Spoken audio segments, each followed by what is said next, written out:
We are ready to go, and I am excited to welcome our panel members to the stage, and we can get to know them a little bit better.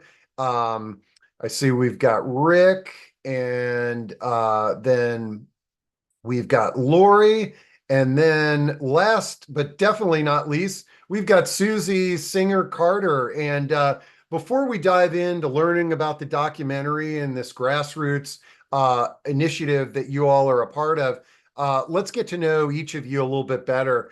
Susie, I learned about you through, social media, some PR that you produced or you're producing this documentary film, No Country for Old People. And I know we're going to learn more about that, but tell us a little bit about your background. How did you get into this documentary um, uh, role? Right. Well, I am a filmmaker. So I've had that background and I've started, a long time ago doing children's programming for CBS, and I did, moved up to Bratz movie for Lionsgate and then Soul Surfer for Sony and series, all different kinds of things. And then in 2017 I did a short film that was very well received about Alzheimer's called My Mom and the Girl, which was based on my mom. Valerie Harper plays my mom in it. It was her last role, and it was beautifully done. And it was we were Oscar qualified. We won awards in Cannes and the PBS Fine Cuts Award, and that really brought me into the caregiving community, even though I was already a caregiver for my mom who had Alzheimer's for 16 years. And I really saw the impact that stories tell and how they really impact, a community of people. And I didn't know that. I just thought in my mind when I was doing it, it was my story. Maybe people would receive it, maybe they wouldn't. Do they need another film about Alzheimer's? But they do. And our stories are important. So when I was going through a very difficult time in 2022 with my mom at a five-star nursing home, and you know, uh, I was at lost because I had no idea what was happening, why I couldn't get good care for her, why she was suffering. And I have a podcast as well that came out of my short film called Love Conquers Alls. And I had my partner, my now partner, producing partner, Rick Moncastle, came on as a guest because his career as a prosecutor, as a federal prosecutor, was portrayed in this miniseries for Hulu called Dope Sick. And I watched it. It was about the Purdue Pharma OxyContin, fiasco, and he was fierce. And I'm watching it, and at the last episode, it in the film or in the miniseries, it tipped off he and his partner's next case, which was another pharmaceutical, Abbott Labs, who off-marketed Depakote to nursing homes, and my mother was a victim of Depakote. And I Wow. thought I needed to meet this man, and I wrote him, uh, and he said yes. He said he'd come on my show, and he did. And he was the first one because I was going through this horrible time with my mom. And offline, I told him what was going on, and he told me this wasn't just a one-off. This isn't just me and my mother's, situation, that this was a systemic crisis. That was the first time I ever heard those two words together. And so through that, through many different things, I decided uh, that this was an important story to tell because I saw things that I can't unsee, and it was really unbelievable. I thought I was on another planet. I had no idea how to navigate the system. So I figured if I don't, and I was a really very close with my mom and a really good caregiver and advocate, and I couldn't help her. I couldn't. Man, now I'm really intrigued. You've sort of uh, whet my appetite to meet Rick. But before Yes. we meet Rick, I want to learn a little bit more about. So, how long was your mom going through the dementia? How from diagnosis to when she passed? How long was that? 16 years. Holy cow. Oh Yeah, man. This yeah. is there are so many people out there that are in a similar situation, Mhm. and it's just I'm sorry that you went through that, and Thank you. uh Thank you.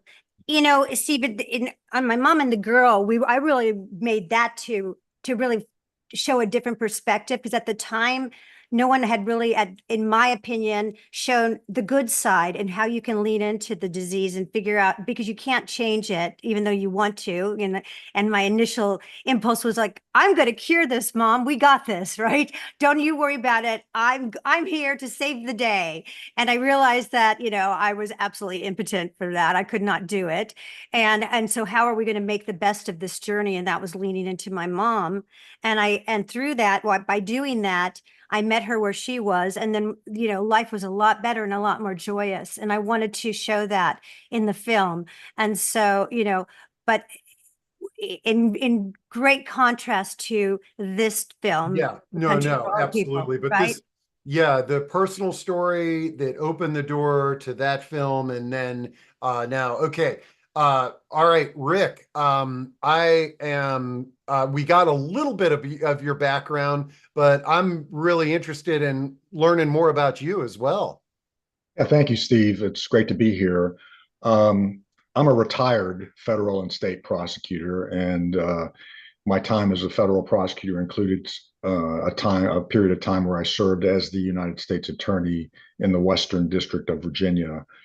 And I spent over 2 decades leading criminal and civil prosecutions of companies and individuals who unlawfully exploit the most vulnerable, and that included nursing home residents. And as Susie mentioned, I did, the bigger cases like the first prosecution of Purdue Pharma for fraudulently marketing OxyContin, Abbott Laboratories, but I also for fraudulently marketing Depakote, essentially as a chemical restraint for nursing home residents with dementia, and had success with those 2 cases. I also prosecuted nursing home owners and operators for fraud and for abuse and neglect of nursing home residents. And so all of those cases took a lot of time and effort, a lot of hours spent, and they certainly helped the people that were directly involved in those situations. But what I saw during my career was that despite all of this effort trying to combat people that were exploiting vulnerable folks of all different types, that nothing was changing. The system was set up so that these kind of things could continue to happen over and over again. And in fact, was getting worse because the outcomes, what was happening to people, was more suffering and more indignity and more death. And so when I retired, I had this what I call 15 minutes of fame from the Hulu miniseries Dope Sick, where Peter Sarsgaard had the privilege of playing me, haha. And Yes, he and did. and I said, what am I going to do with that 15 minutes of fame? Okay, so I said, I'm going to, teach, hopefully use it to educate, use it to help people, and use it to talk about what's happening in our healthcare system as a whole. And so got connected with Susie Singer Carter because I'm not a filmmaker, obviously, and don't even know how I got to be sitting here having this conversation even now. But through my discussions with Susie, and we were part of our discussions included how can this be happening, in 2020 and at the time 2022 in America, and why is it been happening for so long, and why is it getting worse? And we decided, we had a conversation, how do we change the system? A system that is basically controlled by the money and the power brokers which are the companies that are enriching themselves. They're Uh, Uh-oh. Rick froze a bit. Oh shoot. I mean, it might be, one of the some He's back. corporate Okay. Rick, are you back? Rick, Oh, I can saw you, him move. There he okay. is. Can we hear you? Okay. Yeah, can you hear me? Yep, Yep. yep. I think we only lost a few words there. Okay. So I think what I was talking about was our discussion about how to change the system. And the system is controlled by the big companies that are making a ton of money.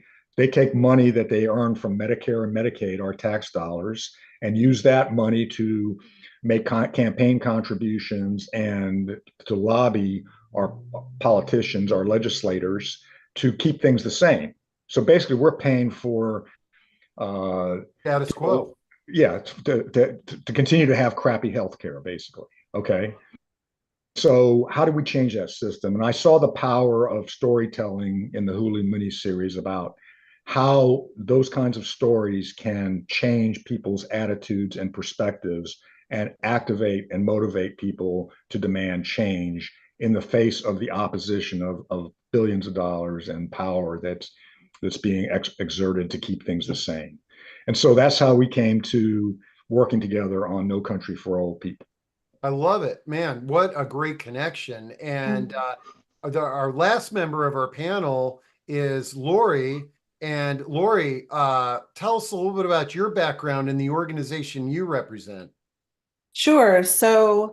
I'm Lori Smetanka, and I'm the executive director of the National Consumer Voice for Quality Long-Term Care.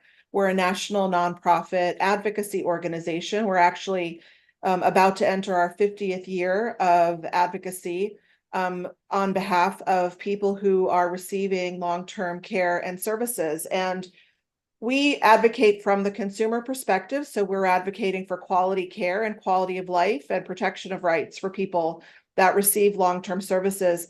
But we're also advocating for accountability, as Rick and Susie were saying, for the billions of dollars that go into our long-term care system, because for so many people, we're not getting quality care. People are being abused and neglected, and we're not getting value for the public dollars that we are putting into this system. And so we work to not only affect public policy that is responsive to consumer needs, so looking at policies that protect consumers instead of protect big businesses, but we also work to raise the voices of people that are receiving care and services and to raise their stories, because as Susie and Rick both found, and we have found the same thing, having someone tell their story is the most powerful thing you can do. And so we try to connect consumers with their legislators, with their policymakers, and help them advocate so that we can work together to affect policy change. Man, this is like the dream team for impacting nursing home change. I love this, and the fact. I mean, Susie, I think I know how difficult it must be to produce a film and create it, but the fact that you brought Rick and a well-established nonprofit into the fold, it just makes it even more powerful. So what I think we ought to do is I'm going to drop this into chat just in case you want to view or share it. But let's watch the trailer for the film, and then what we can do is learn more about it and how we can all help support this effort of change. So I'm going to give it the best shot here and sharing my screen. Okay, and I think that is happening. Okay.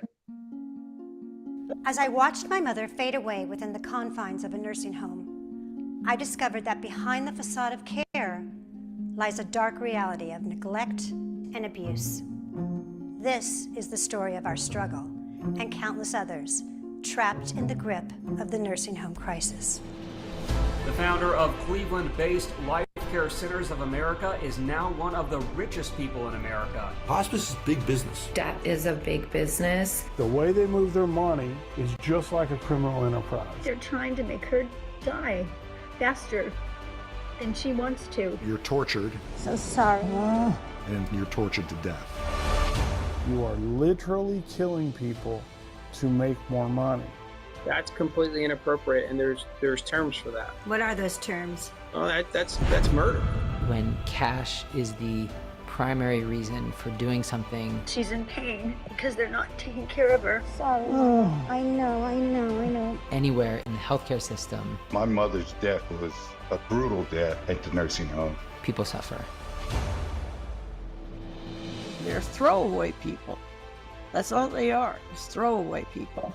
We have to look in the mirror and ask ourselves as a country, what are we going to do for our older adults, for our most vulnerable, for our loved ones? And I think that's why you're doing this documentary. To me, it's the shame of the nation.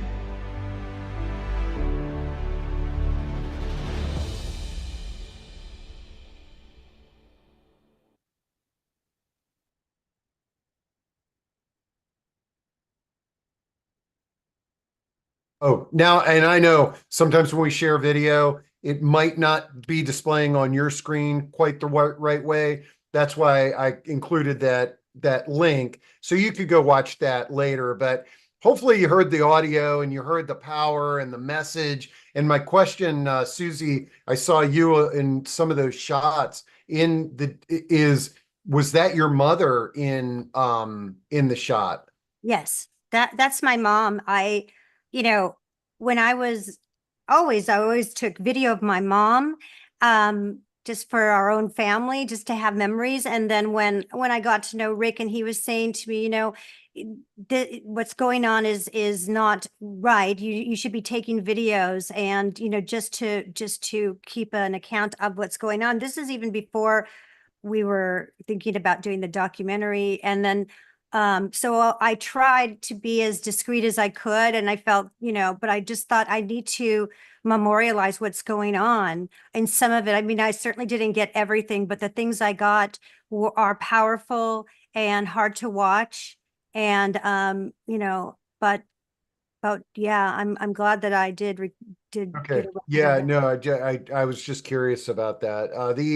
And then I love real life stories, and Susie, your story is one that I'm kind of attaching myself to here. Is you had mentioned that your mom had been diagnosed and had dementia for 16 years. How Mhm. many years was she in nursing homes or nursing home? Right. So she lived with me for a while, and then she moved into assisted living. That's when the Depakote thing happened, and she ended up immobile and incontinent. So, and that was all due to Depakote, because I didn't even know she was on it, because they turn into zombies. And I thought that it was I thought it was the disease progressing, but then her regular doctor told me it was Depakote, and it was a black label drug, and do I want her to take her off of it?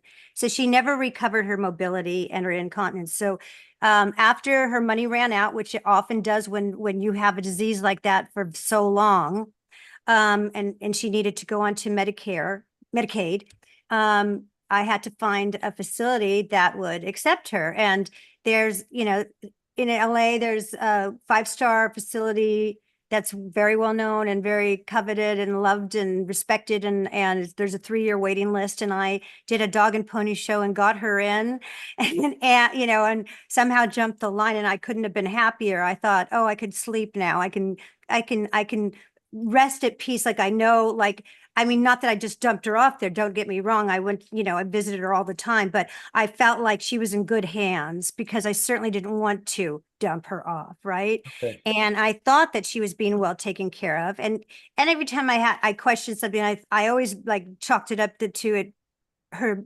progression of Alzheimer's.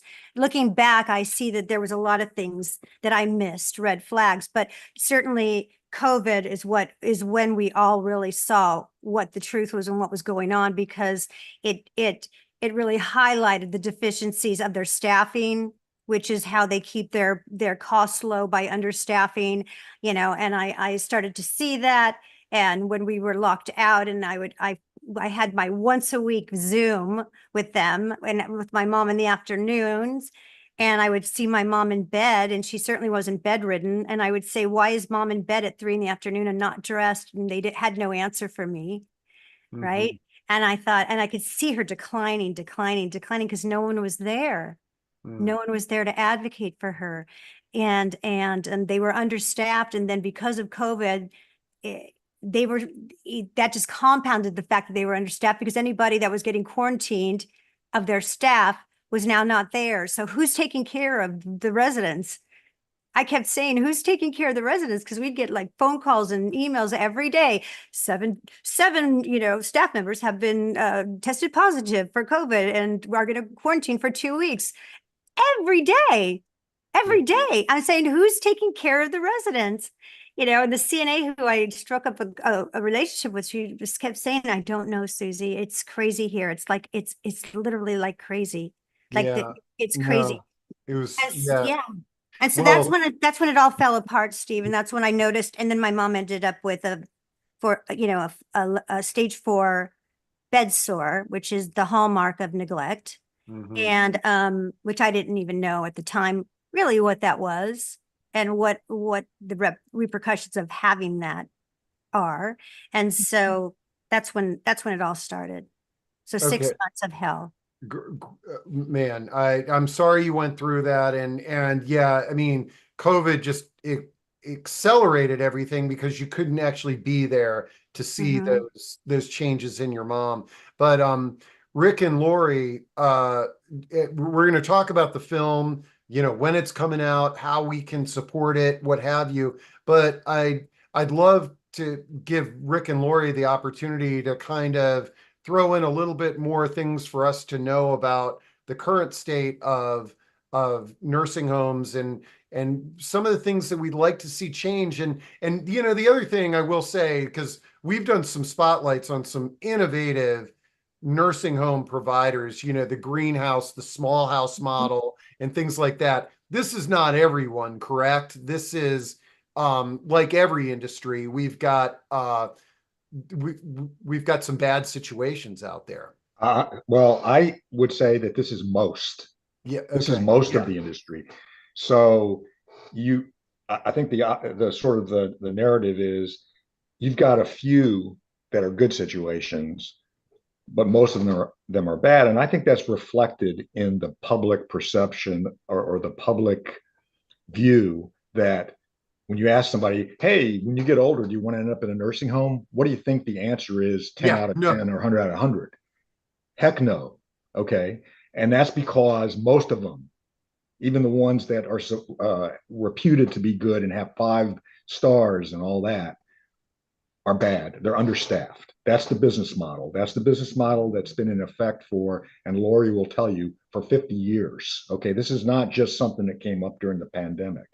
This is a business model that has a component of understaff to make money because Medicare and Medicaid but they pay a fixed amount, but they pay like clockwork, man. You don't have to worry about collecting debt and all that. That money comes in, so you can capitalize each bed. You can say this bed is worth so much per year. And the Medicaid reimbursement rate is $90,000 per year. Now, the industry, their normal pushback on increasing staff is, oh, we don't get enough reimbursement to cover more staff. That's baloney. $90,000 a year, and you can't adequately staff your home. And the reason is, and there's a study that recently came out of Illinois, based on Illinois nursing homes, because that's where the data is available. They hide all their data about what they're doing with their money, except in Illinois, where there's a requirement to report it. And that study showed that the owners and operators are tunneling, which is secretly taking out of their homes 63% of the profit. So there's plenty of money if they would just not secretly take out and pocket some of that 63% of the profit. There's plenty of money to provide adequate staffing. The second component is that for decades, they have underpaid staff. Their nursing home staff is paid less than somebody that works at fast food or in a grocery store but the work is much harder and much more important and much more crucial. If they would pay adequate staff, their other complaint is, well, everybody's leaving. The workforce is leaving. Of course they're leaving because you don't pay them enough and you overwork them, so their working conditions are horrendous, and they can go make more money at Amazon, at Wendy's, or at the grocery store. Why would they go work for you?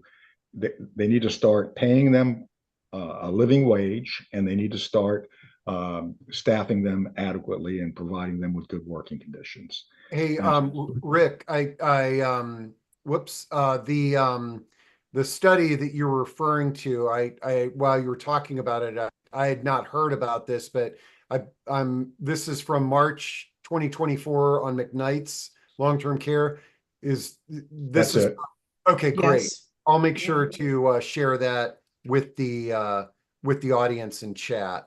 And I'm going to turn it over to Lori because she knows as much about this stuff as anybody else. Yeah, sure. And if people are more interested in hearing more about that study, we actually had the authors on a webinar a few weeks ago, and that webinar recording is available on the Consumer Voices website. But I think something to remember is that every person is going to need some sort of long-term care support at some point in their lives. So this isn't a unique kind of other situation where we're talking about other people. Right. All of us are going to be touched by this at some point in their lives, whether you have the good fortune to bring caregivers into your home, or whether you're going to need extra support and help and are going to need that help in a long-term care facility, whether that be assisted living or nursing home care. And by the time people do go to a nursing home or an assisted living facility, it's because they need that extra care and support.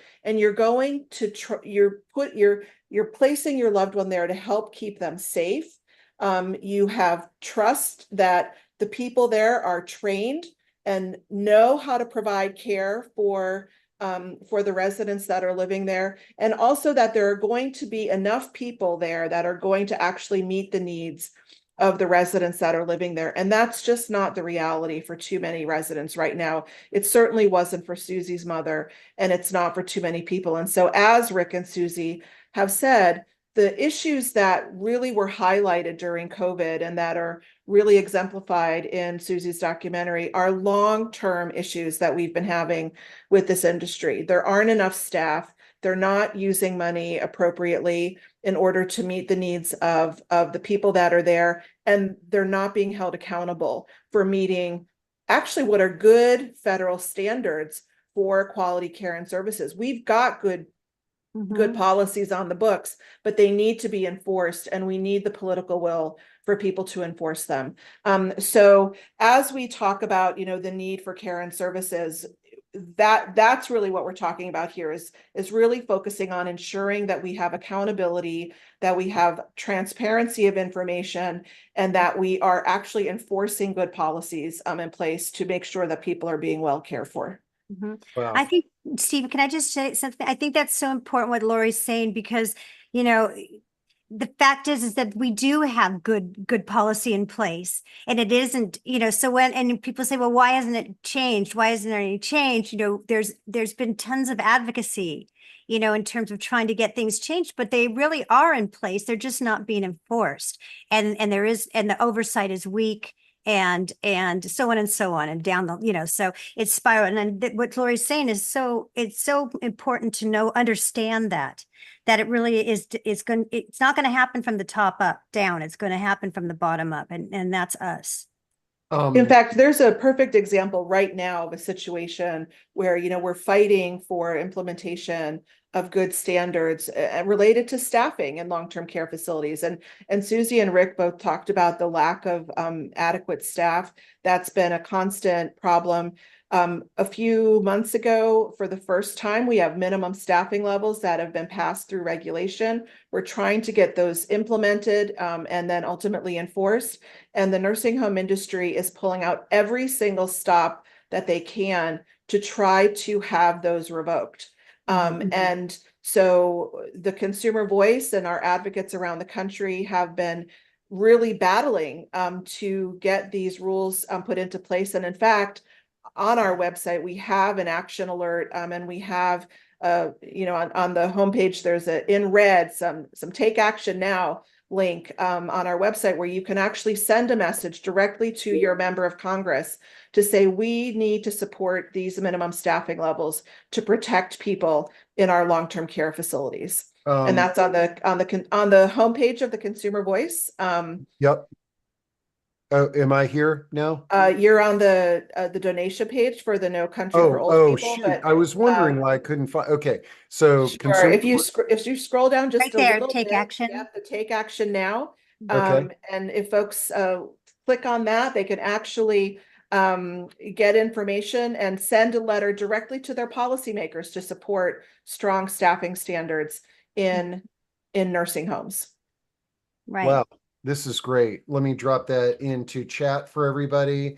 And it's important that everyone knows, Steve, that there is money to cover the staffing and a living wage, so that when they do write letters and make sure that people understand that, because it's too easy to just hear that rhetoric that there isn't enough money, and what's all the scary tactics that they use, like, well, these facilities will go out of business, and then what will happen to the residents that live there? They'll be displaced, and that's not true. There's plenty of money. They're just extracting it. Yeah, this is great. Okay, and then I'm going to share here's the podcast for you had mentioned that your last guest on the podcast was on the talking about that research project from Illinois. So not on our podcast, but we have a webinar series, and I can pull that up and put it in the chat if that would be helpful. Great. Well, I just gave everybody the podcast. And so we do have a podcast that we do as well, where we share information about current policies, about good care practices, about how to get help in long-term care facilities. So that's available for your listeners as well, if they're interested in more information. I love it. Okay. Man, this is really eye-opening to me. And I've been in this business for 35 years. I mean, but let me, when you all refer to the nursing home industry, or I know I'm not quoting you directly, is this sort of a lobbying machine, or is it individual companies? Like who are we fighting against here? So yeah, go ahead. Well, so 70% of nursing homes are owned by for-profit and mostly corporate entities. And I know Rick can certainly talk a lot about the myriad structure. It's like a spider web of ownership issues, but the ownership structure, the corporate entities and their associations that lobby on their behalf, they are a very strong and powerful lobby, both at the state level and at the federal level. And they put a lot of money, millions of dollars annually, into lobbying for policies that protect them and not necessarily the residents. And, Rick, do you want to share more about the myriad ownership structure? Well, and I would point out that the name of the for-profit nursing home lobby is the American Healthcare Association, AHCA, and the not-for-profit lobby is Leading Age, and they both are kind of lockstep on opposing any kind of minimum staffing standards. The structures are the corporate structures are all splintered, so you might have the real estate and the other tangible assets are never in the nursing home. The nursing home is just basically a shell corporation that the money comes in and it goes out. And a lot of it goes out to the real estate company, which is under the same ownership umbrella, or a management company that's under the same ownership umbrella. The rents and the fees are often inflated so they can take more money out. That's sort of the structure. But the last thing I would add in terms of the lobbying and the campaign contributions that AHCA and the leading, or whatever the nonprofit lobby is, Though that money, by and large, is our money. It's their Medicare and Medicaid reimbursements that they get, because Medicare and Medicaid constitute up to 85 to 90% of their patient force and their revenues. And so when they lobby against minimum staffing standards like they're doing now, they're using our money, our taxpayer money, to do that. And that's kind of outrageous to me. Yeah. And the care that's being provided is outrageous. Okay, we've gotten now to the point where residents are regularly trying to hit their call bells to get assistance, and those call bells are going unanswered because there's not enough staff. They're regularly told, well, we can't take you to the bathroom right now, even though you have to have help to get there because we don't have staffing. So just soil yourself, go in your own clothes, and we'll come back and change you later on when we have time. They're not fed on time, their medication errors, all because of understaffing. And that has now become the norm. That's standard of care. And to me, and so you're stripping away dignity when you tell someone who used to be, kind of how would we feel if we're told, hey, you can't go to the bathroom, just go in your clothes, we'll come back in an hour or two and change you. Just sit there for an hour or two in your clothes. Talk about the lack of dignity, but that has become the norm, and that is outrageous. And we're paying our tax dollars to the tune of, for your average Medicaid patient, $90,000 a year for that kind of care. Ridiculous. Needs to be changed. And I hope, and Susie, I'm sure you're going to talk about the people over profit movement. We're as a part of this film, we're going to start a movement. We've decided we have to take it to the streets. This has been going on for decades. It's time for a change now. And basically, I'm personally fed up with it. Yeah, I am too. And, and correct me if I'm wrong, Lori, but from what I've been told is that, the lobby is also, found seats in our legislature. And so they often are deferred to as to what a good decision would be. And so, they've embedded themselves everywhere and so when you wonder why traditional advocacy hasn't worked and why we need this people over profit movement, that should tell you right there how hard it is to get, something accomplished. I'll just use an example of like this incredible group of people, the Essential Caregivers Coalition, who put this together after COVID when we were all locked out and people were dying without their families, and we were locked out for no reason, no good reason, right? I mean, it was really just awful. It's a tragedy. It's a travesty. And they spent, the past 2 years putting together this coalition nationally and asking for at least one essential caregiver to be allowed in any kind of emergency as you would any other staff member. And, it got so far, and now they're all, each state is hitting they're hitting a wall because it's like they're being told, yeah, sure, we'll do this. But, and I'm paraphrasing Lori, so you can tell me if I'm saying it wrong, but basically, we'll consider it, but we're going to be allowed like 7 days of a lockout, and now it's 14 days of a lockout, and suddenly that who's going to enforce that anyway for the family members. And so at the end of the day, we're probably going to be in the same situation after all this work from these amazing advocates, putting together this great, very, very, direly needed bill. Right. And yet, which isn't any skin off of anybody. It doesn't even cost money, but they don't want people in there. They don't want. No surprise, we're getting a bunch of questions coming in, and I want to make sure that, okay, I'm glad, Rick, that you brought up the people over profit movement. I shared that website and I added that into chat, and that's a great way for us to get involved with this.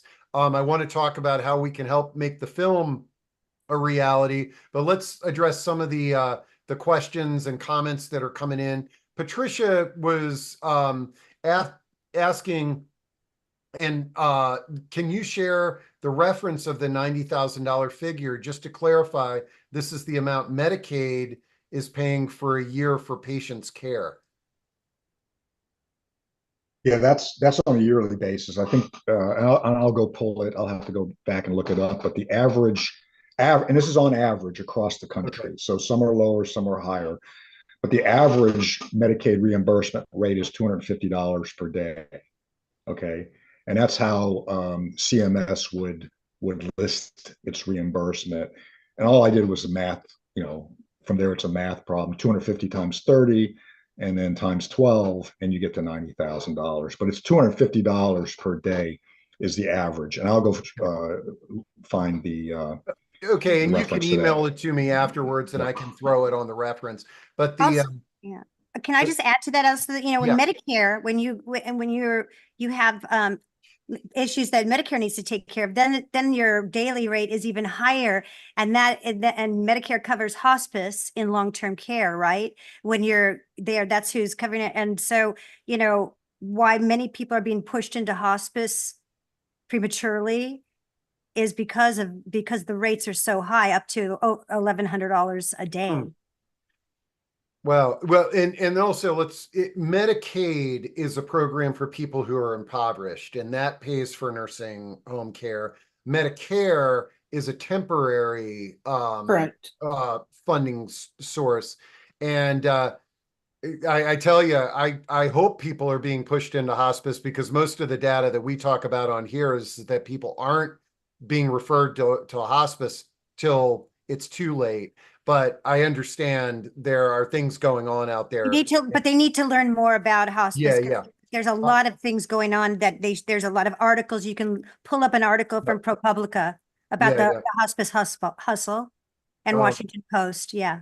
And then, okay, we got a couple of questions here, kind of going along the lines of assisted living and nursing homes, because you had mentioned, Susie, your mom started in assisted living, and one says you refer primarily to nursing homes, but it was mentioned problems started happening in ALF in assisted living with the prescription, and then Sheila says, my experience with my husband's care was in a private home providing assisted and memory care.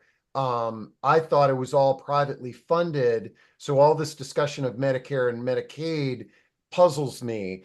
I mean, I'll tell you, this is a big challenge that there's not public funding for assisted living, which puts extra strain on the nursing homes, but right. So the right now, assisted living still is primarily private pay. We are increasingly seeing in some states there is more Medicaid availability in assisted living, but that is not universally true across the board. However, what we're also seeing is that people who are nursing home eligible or in the past would have gone to a nursing home are now going to assisted living because people don't want to go to nursing homes unless they're forced to. And so we are seeing a lot of the same problems in assisted living that we have seen in nursing homes for 50 years. And in fact, the nursing home, the assisted living issues, they're really looking like nursing homes did 20 years ago. So we're getting that type of population. But there aren't as many or as strong state or federal protections in assisted living as exist in nursing homes. The laws and protections are not there. So assisted living is definitely an area where there needs to be more focus and attention. We need better accountability, and we need better transparency in assisted living as well. It goes across the board, across this industry. And we need to be supporting people no matter where they live. All right. Okay. A couple of things here. I want to share what I love here is Paula's comment. She says, I'm willing to join the fight, but what can we do? What can we do? The loved ones advocate now for our people. We experienced a horrific situation with my father back in October, and it was a heartbreak. And so let's kind of talk about, we've got the People Over Profits program. I want to share a screen of the partnership with Consumer Voice and this film, and maybe y'all can chat a little bit about what's involved in this partnership and how we can get involved. In terms of the movement or other or Yeah. donation wise. Both. Why don't you can start with either one, donation or the movement. Okay. Well, the movement, I'll start with the movement. The movement is really about, like as I said before, really taking our power from the bottom up and really emulating other movements, MAD, Mothers Against Drunk Drivers, and the Me Too movement, and those kinds of really loud, noisy demonstrations that get the attention of the media, get the attention of our politicians. And we need to let the politicians know that we know what the lobby is doing, that we realize that, we don't want the system to be like this anymore. And we want it to change. And we're going to demand change because we are the constituents. And this is our currency. We don't have the money to fight the lobby, but we have our voices. And we need to use our voices. So we need people to come and volunteer their time to help us organize this. So we do this coinciding with the release of the project, and to use this as a megaphone as powerfully as we can. And we can make a change. It's not going to be overnight, but we can. But we don't want it to be another 50 years. Mm-hmm. And I love how you compare, MAD and the pharmaceutical. I mean, just look at how the momentum gained, with that pharmaceutical issue. And yeah, there's nobody out there, there is a lot of people out there who are, but we need to all come together here. Okay, so let's talk about the donations. And I shared this page. How can where is the film? What's going to happen with it? And how can we support you to make this a reality? Mm-hmm. Well, I'll tell you that we're in a. Yeah, Go you do ahead, it, Rick. Susan. You do it. We're in the final stages of making the film ready for distribution. So we have a final cut. We still need to do some kind of polishing things like sound mixing and music licensing.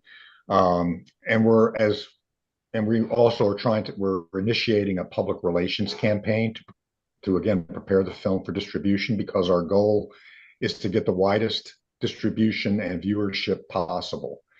And so in order to do these final touches, obviously we need to raise money, because we've got to pay people that have the expertise in doing some of those things to get there. So part of it is then we're trying to raise the final finishing funds to bring the film across the finish line.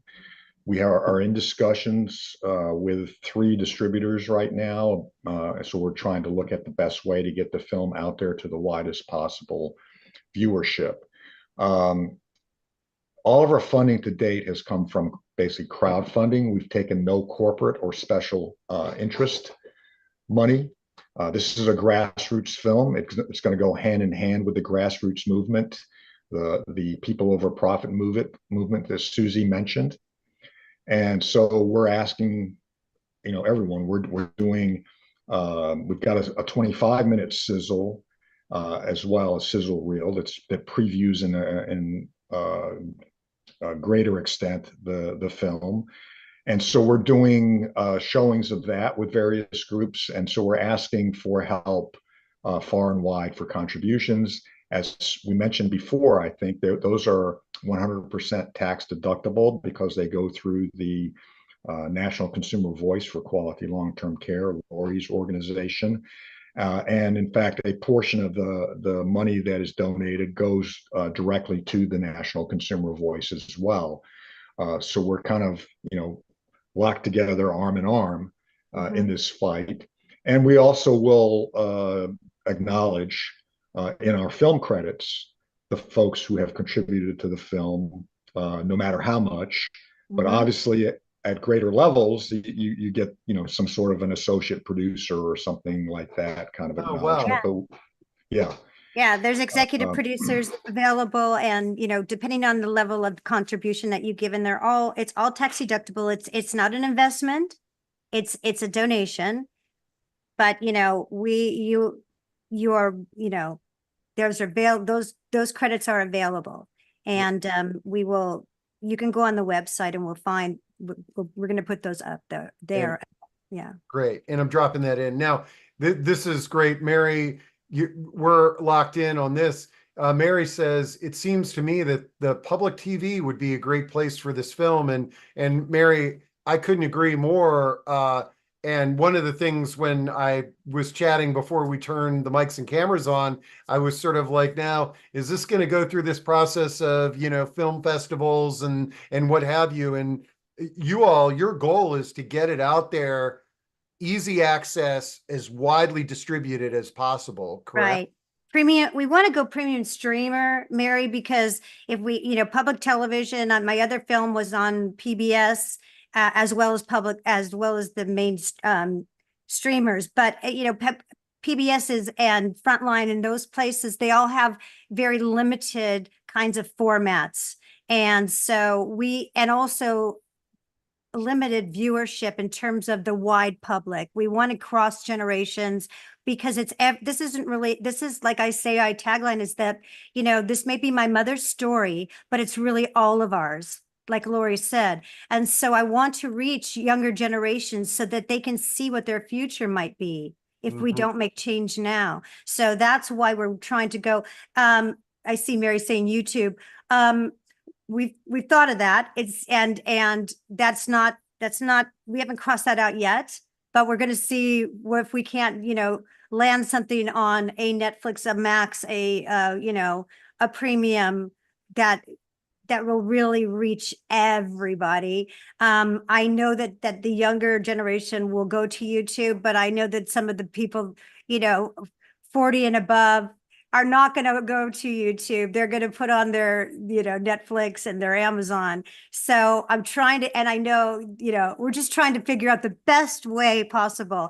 And it doesn't mean that they won't be, on several outlets, because that's what happens, eventually. So rest assured, we will blast this thing everywhere. But you're getting close to the finish line where, with this fundraising, we'll now launch the documentary, and then this gives the movement even more legs to get the word out there.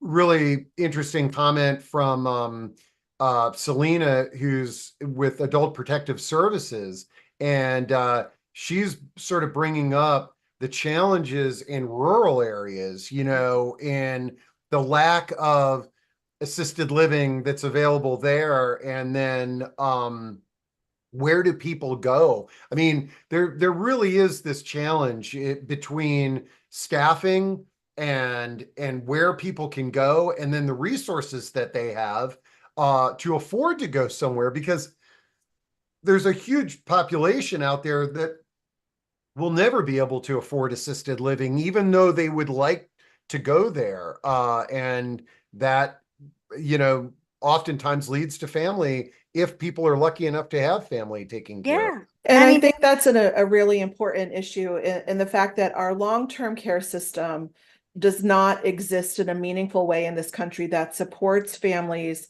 to help provide care for people in a setting that is most conducive to what their needs are. So right now, families scramble, they're having to move cross-country locations, give up their jobs in order to help care for their loved ones before they're completely exhausted, and then are looking for assisted living or nursing home care to pick up the balance. And because they can't afford anything else, and you have to impoverish yourself to get Medicaid, which is only available then in a nursing home. So our long-term care system is broken. And I think that's one of the things that Susie's documentary shows as well, is we need a better structured system that supports families so that they can help care for their loved ones in a place and in a way that is most meaningful and is going to ensure the best quality care for everyone. That means we need a spectrum of care so that people can get care in their homes. And then if they need congregate care setting, that's available to them also. But the way the system is working now, it's not working for anybody. And this is one of the benefits of this film, is it raises awareness about the need for bigger, broader systemic change in our long-term care system today. This is the billion-dollar question, but I'm curious. Because it's probably in everybody's mind. Shella brings it up. What about involving AARP, since every member has to start contemplating this? And she's a former lobbyist who says, I know that this is not easy, but where does AARP have a stance on nursing home reform that this can be aligned with? So AARP has been an important partner in nursing home reform and advocacy. We've worked with them for decades, and they've been very strong supporters of promoting quality care and greater transparency and accountability in long-term care. So they are aware and are working on those issues, but we can't speak certainly to their willingness to endorse films or products or things like that. That's not something we certainly can speak to, or I can't speak to that. But they are an important partner that we have been working with for a long time. And I'll just say that we haven't had luck with them. I'm going to put that right out there and be quite transparent about it. We've reached out to them on many occasions in many different ways, and we have not gotten any real support from them. So I don't, and that goes back to what Rick says, they're a business like any other. And, we'd love to have their support, but it hasn't manifested. And, folks, Ali is Sultani, who is a universal design expert. He has mentioned that he was interviewed a bunch of years ago for a film on a documentary on aging in place, and it hasn't seen the light of day yet. This is not easy what Susie and her team are doing. And if we can help them in any way with support to get this word out there, you can really see where this could be the first domino that really creates more reform, just like in the pharmaceuticals that Rick was involved with. Mm-hmm. Eileen says the most difficult Medicare payment to get in a nursing home is someone who's suffering for dementia. Too often they need to fight for the level of care battle. Yeah, because the person with dementia is healthy physically, could run a marathon, but cognitively they are not healthy. And it's a travesty, because taking care of somebody with dementia is 1,000 times harder than taking care of somebody in a wheelchair. Yes. Can I speak to that? Eileen, because my mom had Alzheimer's for 16 years. And I personally experienced, the age, not only the ageism, oh, your mom's 89, it's okay. Basically, let's let her die. But the ableism and the misunderstanding of dementia and Alzheimer's that is prevalent throughout the healthcare system. And there's a stigma in the healthcare system as well as the public. So, and it happens in families. So there needs to be much more education in terms of working with people that have cognitive inability, disabilities, and more of an understanding that because they may not, they're declining, it doesn't mean that they're not there. They exist and they're there and they're humans, and they have a right to quality care. They're just too easily dismissed, and that's because they don't have a voice. Man. And then the other part of it is it takes time. It takes personal care time to work with somebody with Alzheimer's. You have to sit down with them and try to, have a discourse with them. And if a facility. Did we lose them again? Again. Can I just say to Karen, until is understaffed, they just don't have the time to do that, and the ownership doesn't Yeah, I was saying if a facility is understaffed, the ownership doesn't want to allow its staff to take the time to work with a person who needs extra care with feeding and and maybe even recreation, or being taken care of or understanding. They don't have the time to do that because ownership doesn't want them to do that.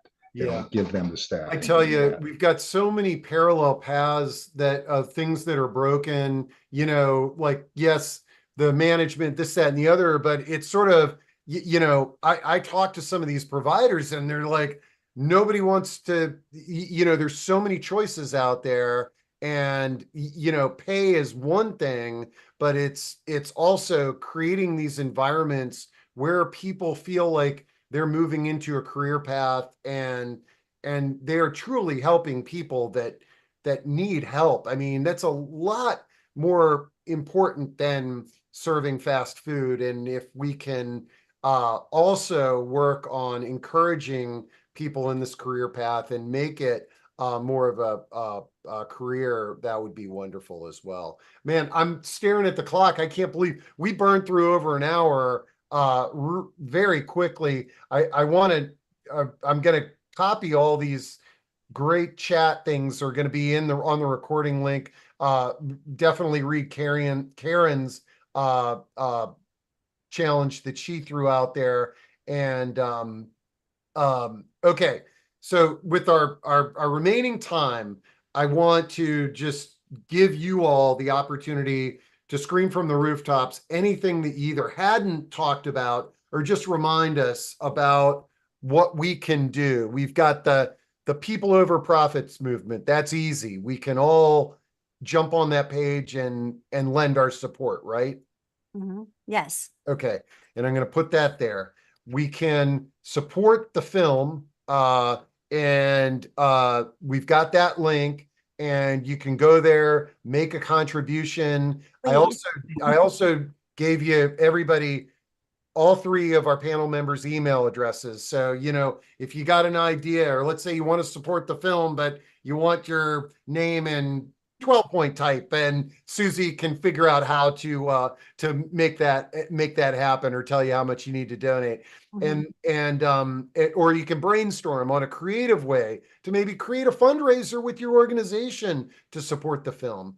And then I mean, one of the best things about this dialogue today is learning about your organization, Lori. I mean, this is essentially the consumers advocacy organization. It's about time that we've got something like that that's not industry focused and right.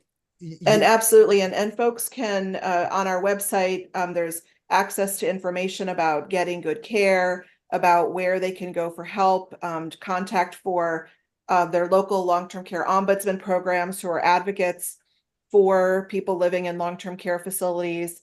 And we also have a sign up for our Action Network, which will keep you informed about things that are happening and give you information about what you can do to make a difference and to have your voices heard. And Lori, here, I got the website. Where do I sign up for the Action Network? Actually, on the homepage, when you scroll down right below the image for Susie's film, here we go. And right below that, it says join the Action Network and learn how you can influence policy. Yep, we were there earlier today. Okay, well, y'all, this has been heartbreaking, but it's also been inspiring. Is that we can make change. We can be on the part of a grassroots movement, and hopefully, it can't happen too soon. I was going to say 6 months, 6 years from now, you're going to be at a barbecue and somebody's going to be talking about this, just like the opioid crisis, and how we're coming together and impacting change. And you can let them know that you heard this discussion before the documentary even hit the streets. Yeah, I mean, I just implore everybody to take a part in the change, because it's going to take all of us. And go to our website, go to the People for Profit movement page and sign up. And there's a little drop down thing that will ask you what you can do, where's your strengths, can you organize, can you walk, can you, whatever it is, and then and sign up and help us. We need the help. We're just a very small, stealthy team here. And also we need exposure. So if there's anybody listening who is a journalist or knows journalists, I just did a really beautiful interview on CBS 2 weeks ago and we have that on the website. You can look it up or look it up on YouTube, but we need more of those, because media, that's our tool to get out there. I love it. All right.